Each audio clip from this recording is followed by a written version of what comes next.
یاد رکھیں، شادی کے بعد سب سے بڑا حق شوہر کا ہے۔ مولانا طارق جمیل صاحب کہتے ہیں، شادی کے بعد سب سے بڑا حق شوہر کا ہے۔ ماں باپ پیچھے چلے جاتے ہیں، بہن بھائی پیچھے چلے جاتے ہیں، لیکن اکثر یہ نادانیاں بھی دیکھنے کو ملتی ہیں کہ شادی کے بعد بھی ماں باپ اپنی بچی کو اپنے قابو میں رکھنے کی ترکیبیں سوچتے ہیں تو وہ بھی اپنی بچی کا گھر برباد کر دیتے ہیں۔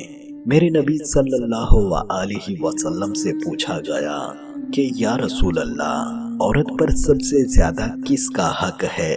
میرے نبی نے فرمایا، اس کے شوہر کا حق سب سے زیادہ ہے۔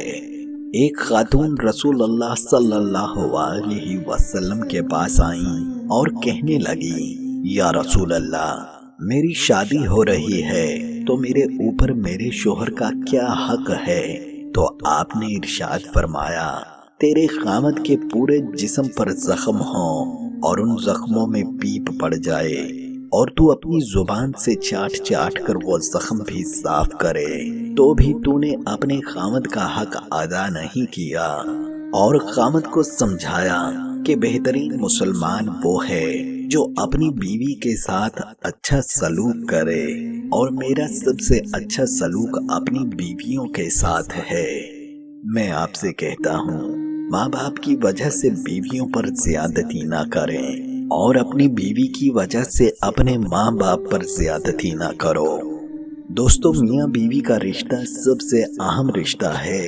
اس رشتے کو باقی رکھنے کے لیے اللہ تعالیٰ نے سینکڑوں آیات اتاری اور اس رشتے میں دخل اندوزی کے لیے سب دروازے بند کر دیے، اور اولاد کے لیے بھی کہا گیا کہ وہ میاں بیوی کے درمیان نہ آئیں۔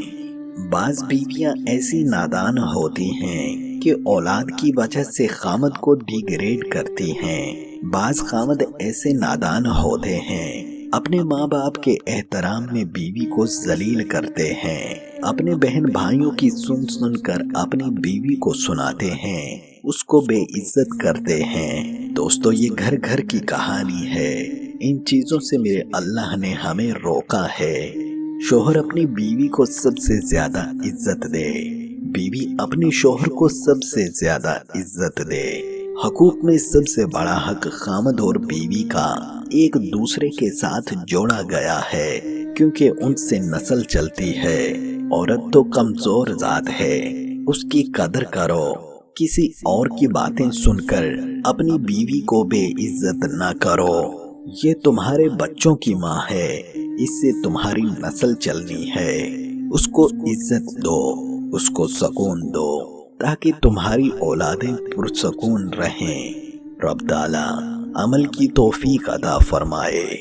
آمین ثم آمین۔